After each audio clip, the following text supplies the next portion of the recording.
Hello everyone and welcome to my next presentation on Chinese character etymology and phonetic series. If you'd like to know what phonetic series are, I welcome you to go ahead and check out the first video in this entire series where I talk about it in detail. In this video I'm only going to go and explain this particular phonetic series in detail. So this phonetic series is led by the title phonetic element, which is pronounced zhuan, zhuan in the first tone, and zhuan means special, specialist, or an expert. Specialist. And the original Oracle bone script character, which is this one over here, was a picture of an ox, which is this left part of the character, being led by a hand, which is this right part of the character, possibly a person, selling oxes or dealing with them, which was then pointing to the meaning special, specialist, or expert.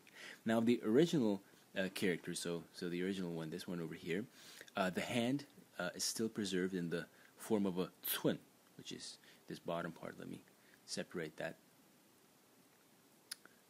Zhuan, this bottom part of the character, is pronounced zhuan, and it's in modern Mandarin it can be translated as an inch, as like the measuring unit inch, so zhuan. And you can see it also in the seal script version of the character over here. This bottom part is basically the same part. And the ox, this left part of the character, has been moved to the top, as you can see over here. So this is the ox. Now, if we move one step sort of closer to us in time to the seal script version of the character, which is this one over here, we can see that the ox has been simplified and formatted, and so the bottom element has been completely replaced. I mean, the hand has been replaced by an inch, but the top has been formatted and simplified. And then when we move one more step closer to us into the regular script, the same thing happened. Basically, the top and the bottom has been simplified and formatted, and this is basically what we have today. Now, this is the traditional version of this character.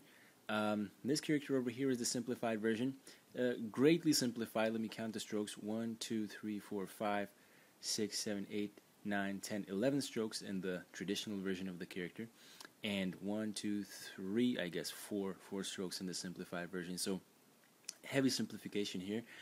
Much easier to write, but if you look at the simplified version of the character, you would have it's impossible basically for you to tell what the etymology of the character is. In the traditional version of the character, it is still hard, but much easier to trace it back to its original meanings. Now there are I've chosen 4 characters for this video. They are probably the most frequent ones. Let's just go ahead and explain them one by one. The first one is pronounced zhuan. Zhuan. So even in modern Mandarin today, a perfect match between the phonetic element and the character. As you can see, the phonetic element is on the right side over here, and its meaning is a brick, a tile, brick, a tile. And the semantic element in this character is this left part over here, which is pronounced shi, and it is a stone or sort of like a rock. So rock. So it's pointing to the meaning of the character, which is brick or tile.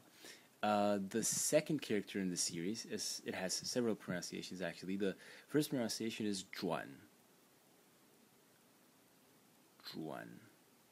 In the third tone, and it means to turn or to transfer. And you can find it in expressions like, for instance, 旋转, which means to revolve or to spin. And the second pronunciation for this character is zhuan. In the fourth tone, and you can find it in the in that case it means to rotate, so a very similar meaning to the zhuan. And you can find it in the word 转动, which means to spin basically. The third character in this series is pronounced zhuan. Zhuan. So as you can see, the first character is zhuan, perfect match with the title phonetic character. The second one is zhuan. So the tone is different. This is the title phonetic character is pronounced in the first tone. This is pronounced in the third tone. And then the third character is pronounced chuan.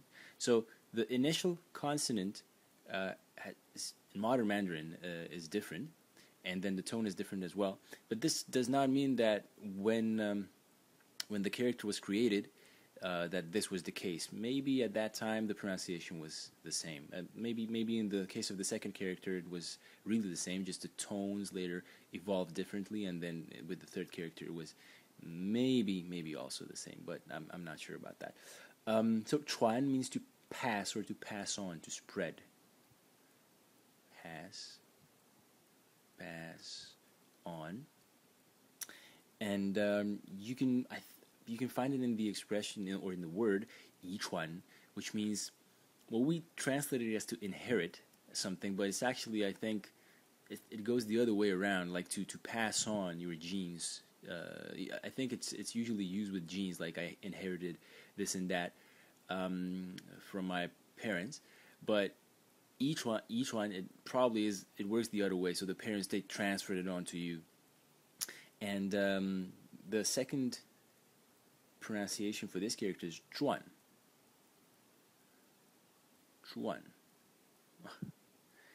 In the fourth tone, and in this case it's sort of like a historical novel, or these famous commentaries on the Chinese classics. They are called zhuan. And so let me just novel, historical novel. And the last character in the series is pronounced tuan.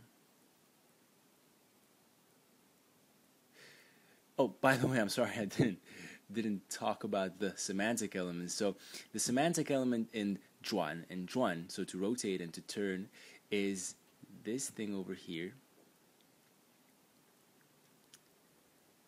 which is like this, which is pronounced ch, and it's a cart in the ancient times, but we can call it a car today. So rotate, turn, transfer, car, semantic element.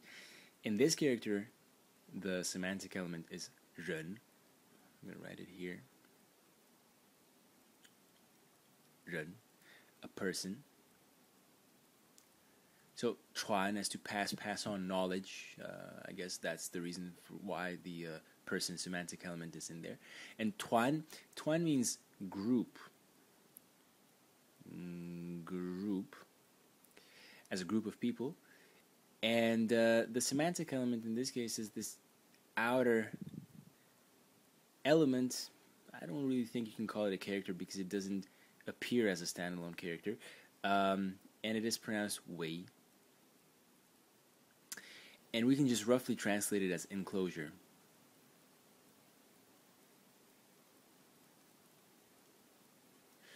Because as I said, it doesn't appear as a standalone character. It is just an element in characters where it points to the meaning of characters, usually, but also to the sound sometimes, but to the meaning of characters that have to do something with grouping things together. It's basically, if you look at the seal script version of the character, which is this one over here, it's basically a sort of like a circle. So anything that is within a circle is rightfully called a group, I guess, in one way or the other. Alright, so much for this short series. I hope you enjoyed the video, and I will see you in the next one.